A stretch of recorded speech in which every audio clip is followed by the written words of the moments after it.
2018년 6월 23일 태국 북부 치앙라이주. 하루 종일 끈적한 더위가 내려앉은 오후였습니다. 이날은 태국에 사는 많은 이들에게 여느 여름날과 다를 바 없는 평범한 하루처럼 느껴졌을 것입니다. 하지만 유소년 축구교실 무빠, 우리말로 야생 멧돼지라는 이름을 가진 이 팀에게는 평생 잊지 못할, 그리고 전 세계를 뒤흔들 비극의 서막이었습니다. 이 팀 소속의 소년 12명, 당시 11세부터 16세에 이르는 어린 친구들과 그들의 정신적인 지주이자 리더였던 25세의 코치. 애까본 찬따웡새가 훈련을 마친 뒤 한 동굴로 향합니다. 그들의 목적은 너무나도 단순하고 순수했습니다. 바로 탐 루앙 동굴을 구경하는 것. 아이들에게는 새로운 세상으로 떠나는 작은 모험이었고, 코치에게는 고된 훈련 뒤 잠시나마 얻는 짧은 휴식과도 같았을 것입니다. 하지만 이 선택이 앞으로 18일간 전 세계를 숨죽이게 할 생사를 넘나드는 극적인 드라마의 시작이 될 줄은 그 누구도 상상조차 하지 못했습니다. 탐 루앙 동굴은 태국에서 손꼽히게 길고 또 위험하기로 악명 높은 동굴 중 하나였습니다. 직선거리만 무려 약 3km에 달하지만 실제 내부는 미로처럼 복잡하게 구불구불 이어져 있어 길을 잃기 쉬운 구조였습니다. 성인 남성조차 허리를 굽혀 겨우 통과할 수 있는 38cm 폭의 좁은 구간이 수도 없이 많았고, 어떤 곳은 높이가 1m도 채 되지 않아 기어가야만 했습니다. 한번 들어가면 돌아 나오는 길이 한눈에 보이지 않는 캄캄하고 폐쇄적인 구조였습니다. 평소에는 탐험을 좋아하는 관광객들이 찾는 곳이었지만 비가 오기 시작하면 이야기는 완전히 달라지는 예측 불가능한 곳이었습니다. 그날 오후 아이들과 코치가 동굴로 들어서자마자 밖에서는 장대비와 함께 폭우가 쏟아지기 시작했습니다. 원래 태국의 우기는 6월 말에서 7월 초에 본격적으로 시작되는 것이 일반적입니다. 그래서 이 시점에서는 설마 이렇게 갑자기 많은 비가 올까라는 안일한 생각이 그들에게 있었을지도 모릅니다. 그러나 2018년은 예년과 달리 우기가 평소보다 훨씬 일찍, 그리고 맹렬하게 찾아온 해였습니다. 동굴로 빗물이 맹렬하게 밀려 들어왔고, 그 거대한 물줄기는 순식간에 동굴 내부의 수위를 급격하게 차오르게 만들었습니다. 평화롭던 동굴은 삽시간에 위험천만한 수중 미로로 변해버렸습니다. 처음에는 불어나는 물을 보고 조금만 더 안쪽으로 피하자는 판단을 했을 것입니다. 물이 차오르면 사람은 생존 본능에 따라 더 안전하고 높은 곳을 찾아 이동하려는 경향이 있습니다. 그들의 선택은 당시 상황에서 보면 합리적이고 당연한 것으로 보였습니다. 그러나 동시에 그것은 아이들과 코치를 더욱 깊은 위험으로 몰아넣는 치명적인 결과를 불러왔습니다. 아이들과 코치는 맹렬하게 불어나는 물을 피해 더 깊은 곳으로, 또 더 깊은 곳으로 끊임없이 이동했습니다. 하지만 결국 동굴 입구에서 약 5km 떨어진 지점에서 더 이상 물을 피할 수 없는 곳에 도달했고, 완전히 고립되고 맙니다. 되돌아가려 해도 동굴 입구는 이미 거대한 흙탕물로 가득 찬 물의 문이 되어버린 뒤였습니다. 그들은 외부 세계와의 모든 연결이 끊어진 채 깊고 어두운 동굴 속에 갇히게 된 것입니다. 저녁이 되어도 아이들이 집으로 돌아오지 않자 기다리던 가족들은 불안감을 감출 수 없었습니다. 아이들의 부모님들은 걱정스러운 마음에 주변을 수소문하며 애타게 자녀들을 찾아 나섰습니다. 국립공원 관리 측이 수색을 진행하던 중 동굴 입구 근처에서 소년들의 13대의 자전거와 함께 가방, 신발, 휴대폰 같은 소지품들이 가지런히 놓여 있는 것이 발견됩니다. 그 순간 동굴 밖의 모든 이들은 소름 끼치는 하나의 결론에 도달할 수밖에 없었습니다. 아이들이 틀림없이 동굴 안에 갇혔다. 이 소식은 순식간에 태국 전역에, 그리고 전 세계에 충격을 안겨주었습니다. 실종 신고가 접수되고 다음 날부터 태국 정부는 즉각 대규모 합동구조 작전을 개시합니다.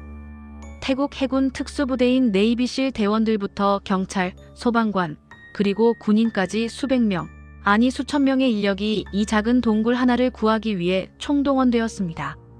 그러나 구조 현장의 상황은 상상 이상으로 최악이었습니다.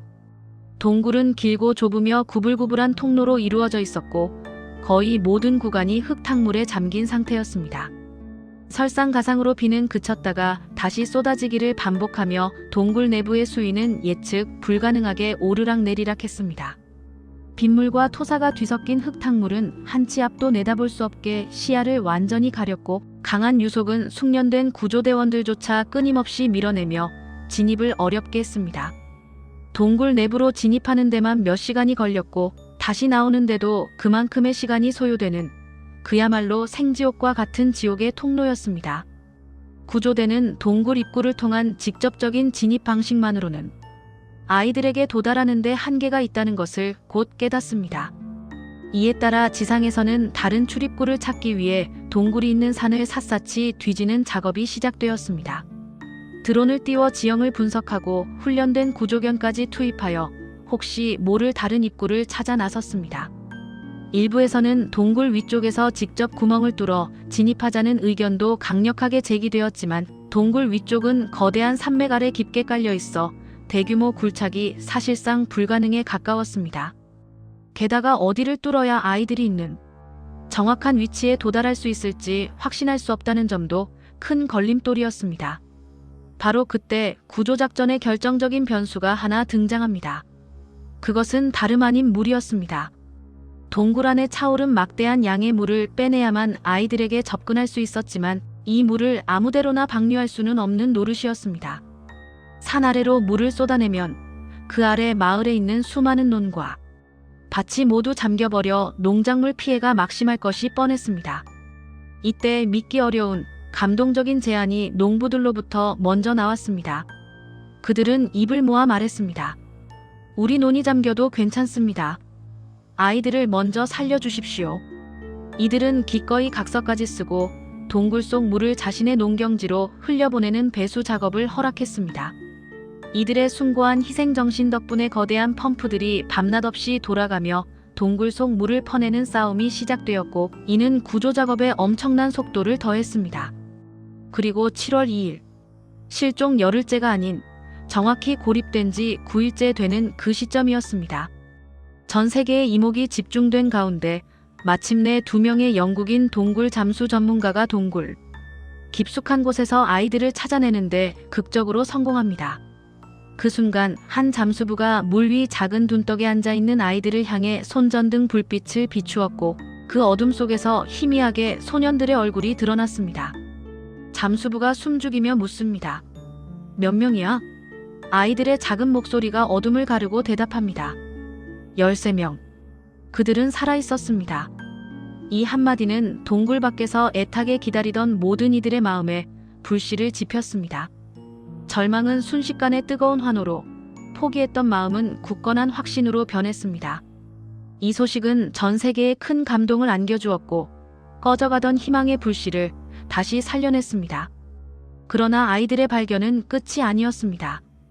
오히려 진짜 문제는 지금부터 시작이었습니다. 아이들을 동굴 밖으로 안전하게 데리고 나오는 것이었습니다. 아이들 대부분은 수영을 할 줄 몰랐고, 동굴은 좁고 길며 많은 구간이 물에 잠겨 있었습니다. 중간중간에는 성인 한 명이 겨우 통과할 수 있는 매우 좁고 위험한 통로가 존재했습니다. 심지어 공기통을 맨 숙련된 잠수부조차 몸을 비틀고 억지로 몸을 구겨야만 통과할 수 있는 난코스였습니다.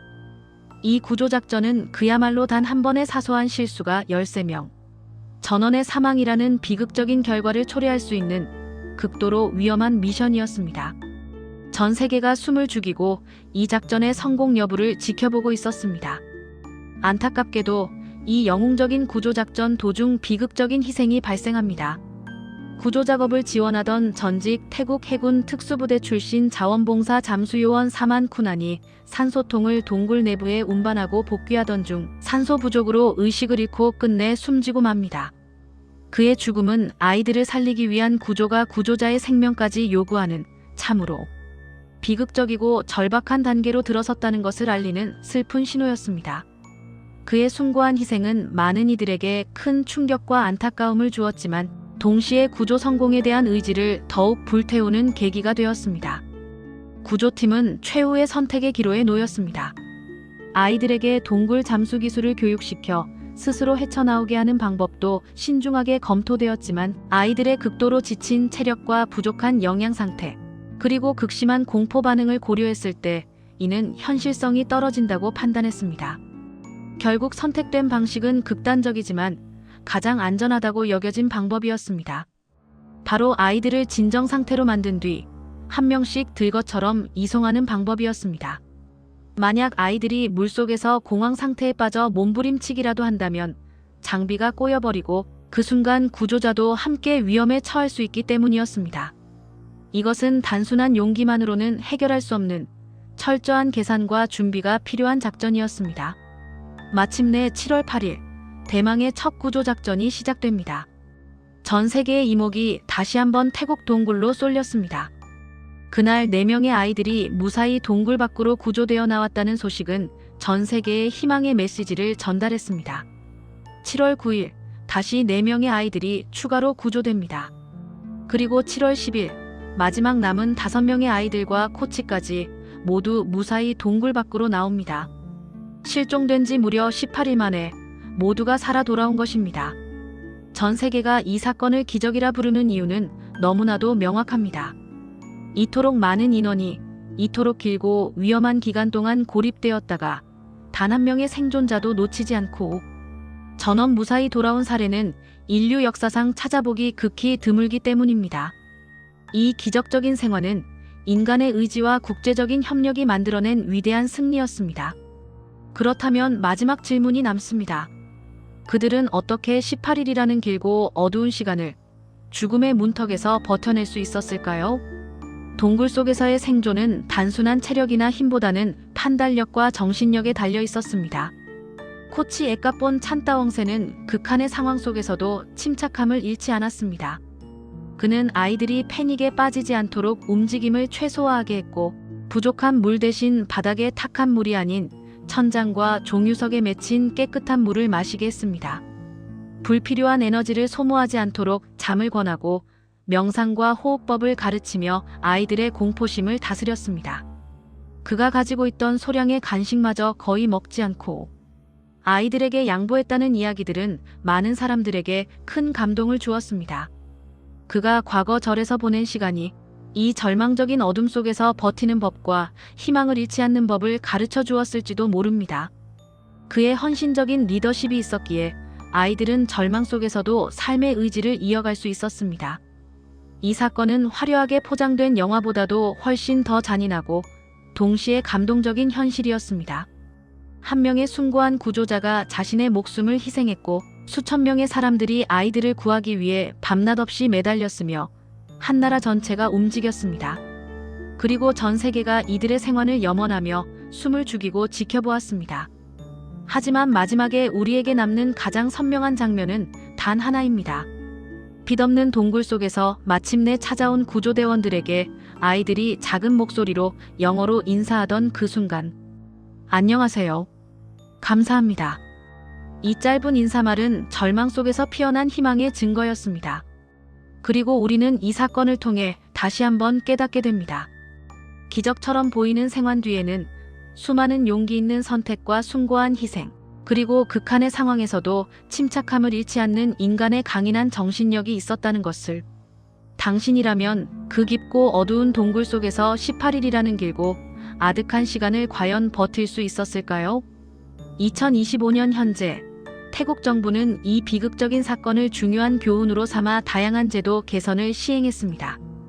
우기 기간 동안 동굴 출입에 대한 처벌을 대폭 강화하고 태국 해군 특수부대인 네이비실의 훈련 과정에 동굴 조난사고 인명구조 훈련을 필수적으로 추가하여 미래의 위기 상황에 대비하고 있습니다. 사건이 발생했던 탐루앙 동굴은 철저한 안전 규정을 보완하고 강화하여 현재는 관광지로 다시 개방되었을 가능성이 높습니다. 그곳을 찾는 방문객들은 과거의 아픔을 되새기며 안전의 중요성을 깨닫고 있습니다. 생존했던 아이들과 코치는 이제 어엿한 청년이 되어 각자의 일상으로 복귀하여 평범하지만 의미 있는 삶을 살아가고 있으며 이 사건은 태국 사회 전반의 안전의식을 높이는 매우 중요한 계기가 되었습니다. 이 사건의 감동적인 스토리는 현재까지도 꾸준히 다큐멘터리나 영화, 책 등으로 제작되어 전 세계에 알려지고 있으며 그때의 용기와 희생, 그리고 희망의 교훈을 계속해서 되새기게 하고 있습니다. 이들의 이야기는 인류에게 영원히 기억될 것입니다.